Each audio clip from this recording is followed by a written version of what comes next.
Happy Thursday, team. Give this a go to improve your habits, your discipline, your routine without even having to think about it, right? Dead straightforward. Something that you might have tried before, and something that, as you can tell, I'm pretty passionate about. Now, it does come from, in fact, let me go through the principles first.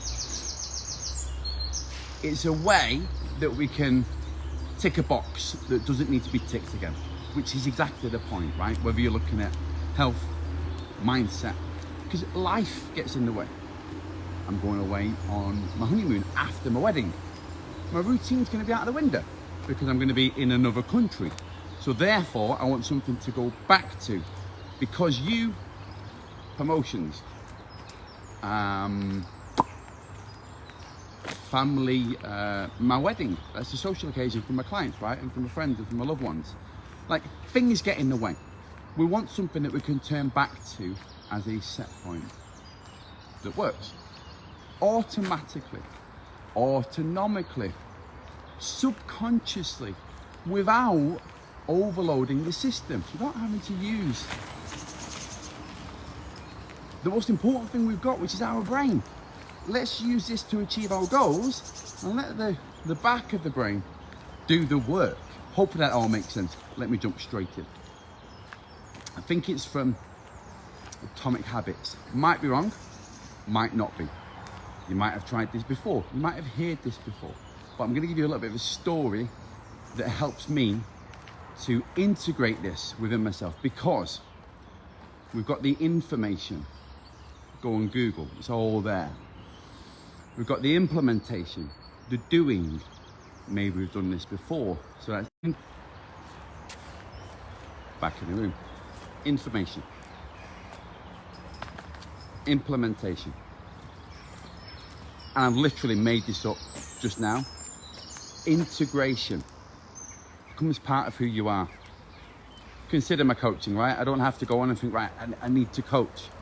Like, just do what you do. That sort of thing. Information, implementation, integration. Gee whiz, that's an insight. That's what we want for the coaches in the group that are watching this. Yeah, have that one from me.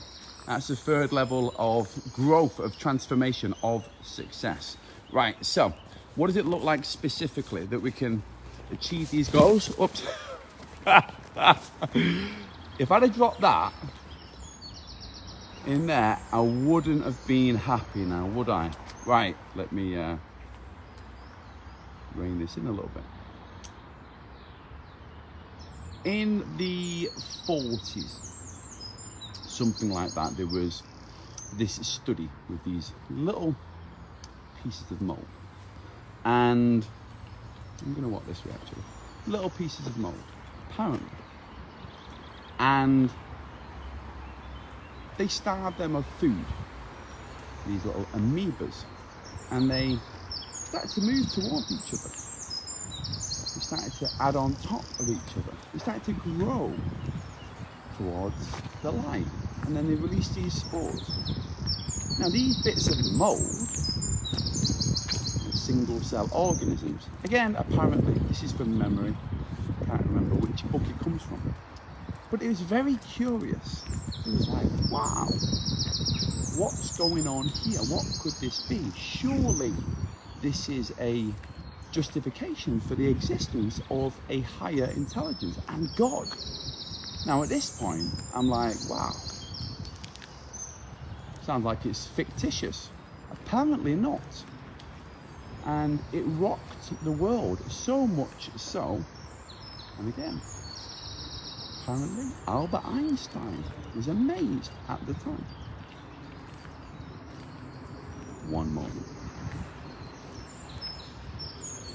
Morning. Apparently Albert Einstein was amazed at the time. He flew in to see what was going on, because it looked like these little bits of mold were speaking to each other. And there was he said, no, it's not God. I mean, that's an answer if you don't know what the answer is, right? It's like the universe. It's not God. There must be a master self, a command unit. You just didn't see it, right? kind of Zen Buddhist, right? The everything and the singular. You can't have one without the many, you can't have the many without the one. So they left it at that. They said, you know what, we just haven't been able to find the master cell, the command unit, the nuclei. And that was it. I mean, the fact that Albert Einstein flew in, had a look at this spore that did this thing, my brain's like, wow, do you know what I mean? Like, clever guy, right? If it's attracted his attention, powerful information, right? You know, Albert Einstein, would love to have met him. So, what happened next? Well, technology moved on. They understood genetics, DNA, and they figured out that within the coding of these little bits of mold or spores, whatever they was, come on mate, this way now, they figured out that that's where the information was, and that there was information. You know, we do have, they figured out, they found the DNA, you know, like moving forward 10, 20 years or so at this point. And the coding went like this.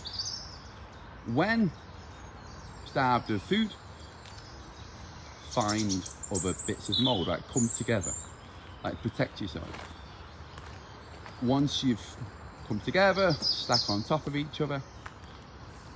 The next step, once you stacked on top of each other, was to grow towards the light. So it's survival mechanisms, right? It's kind of like the fight, freeze, flight, freeze bucket of the amygdala, of the brain of the human, for example. So it like come together, add up, grow towards the light, and then once you've done that, then release those spores. It was a fixed pattern survival mechanism within the DNA, within the coding of the mold. So it didn't need intelligence. Now that's a very long-winded story and a way of talking about something that you've probably already read, something that you've probably already understood, already implemented, but maybe not integrated. It's called habit stacking. Get one aim, add something else to it. Add something else to it, add something else to it. For example, I listen to my Audible book, or Walt Nelson, I make this video. Put those three together, then three become one, because it is a pathway. Hello again.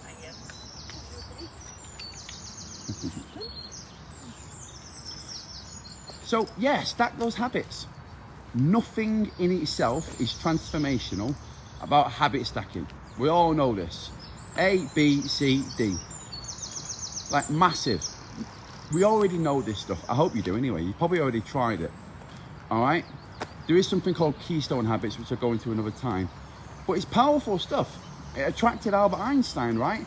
And we get the result, which is to do this, improve habits, improve discipline, improve daily routines, without thinking. It becomes part of who we are. We go from information to implementation to integration. Powerful stuff, powerful stuff. Good enough for Albert Einstein, good enough for me. I do hope that helps, and I do hope you enjoyed that. Have a absolutely phenomenal day. Speak to you soon.